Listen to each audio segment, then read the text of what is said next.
प्रधानमंत्री नरेंद्र मोदी का बयान सी कि 2 मई दीदी गई, पर मोदी जी का बयान झूठा साबित हो गया ते ममता बनर्जी की पार्टी तीजी बार पश्चिम बंगाल की सत्ता संभालेगी लगभग तय हो चुकी है।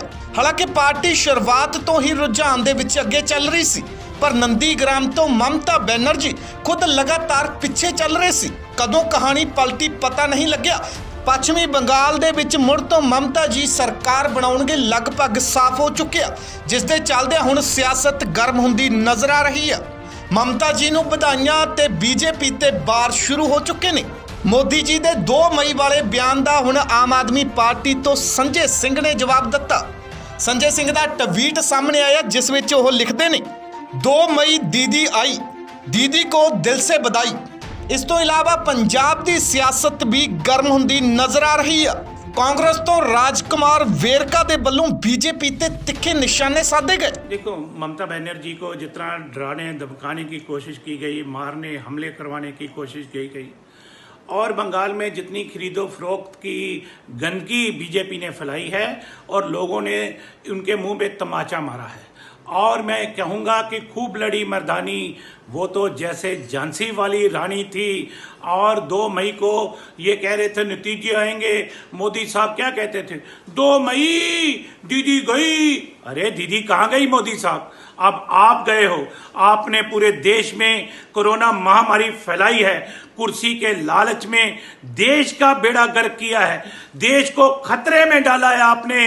और चुनाव के तौर पे भी लोगों को ने आपको मुंह पे जवाब दिया है, आपको देश के लोगों से माफी मांगी। इस तो इलावा श्रोमणी अकाली दल के प्रधान सुखबीर सिंह बादल के वल्लों भी ममता बनर्जी नूं मुबारकां दित्तियां गईयां ने। बादल साहब अपने ट्वीट च लिखते ने, सत्कारयोग ममता बनर्जी नूं टीएमसी दी हुंजा फेर जित दियां मुबारकां। पश्चिमी बंगाल दे लोकां लई मैं शांति, तरक्की अते खुशहाली दी कामना करदा हां। इस तो बाद बीबा हरसिमरत कौर बादल दे वल्लों भी बधाइयां दित्तियां गईयां। ओह लिखदे ने, पश्चिमी बंगाल च टीएमसी दी शानदार जित लई सत्कारयोग ममता बनर्जी नूं मुबारकां।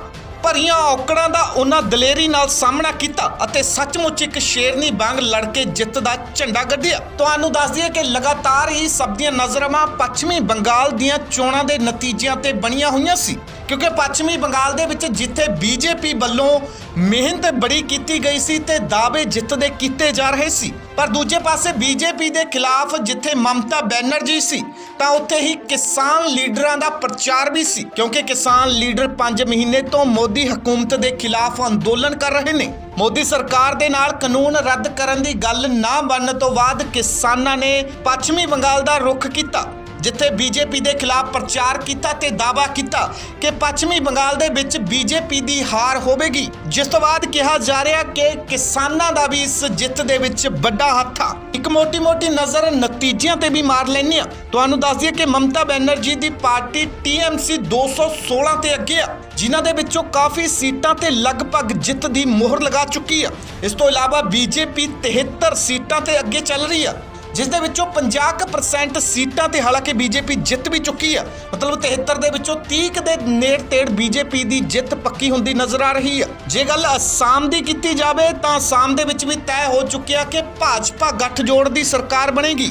असम दे विच भाजपा 74 ते अगे आ, जिहदे विचों तकरीबन 40 दे नतीजे तय हो चुके ने ते बीजेपी 40 ते जित प्राप्त करदी नजर आ रही है। उस तो बाद कांग्रेस गठजोड़ 51 ते अगे चल रहा ते 19 ते तकरीबन कांग्रेस की जित हुंदी नजर आ रही है। मतलब असम का भी लगभग तय हो चुका कि असम दे विच भाजपा गठजोड़ की सरकार बनेगी। जे गल तमिलनाडु की कीती जावे तां उत्थे कांग्रेस गठजोड़ की सरकार बनदी नजर आ रही है, क्योंकि तमिलनाडु दे विच जित दे लई 118 सीटां की जरूरत आ, जदों कि कांग्रेस गठजोड़ 152 सीटां ते अगे चल रहा ते बीजेपी 81 सीटां ते। जे गल पांडुचेरी की कीती जावे तां बीजेपी की जित लगभग तय हो चुकी है, क्योंकि बीजेपी का गठजोड़ 11 सीटां ते अगे आ, जिहदे विचों कहा जा रहा कि तकरीबन 10 ते जित पक्की होने के किनारे ते आ, तां कांग्रेस का गठजोड़ 7 सीटां ते अगे आ।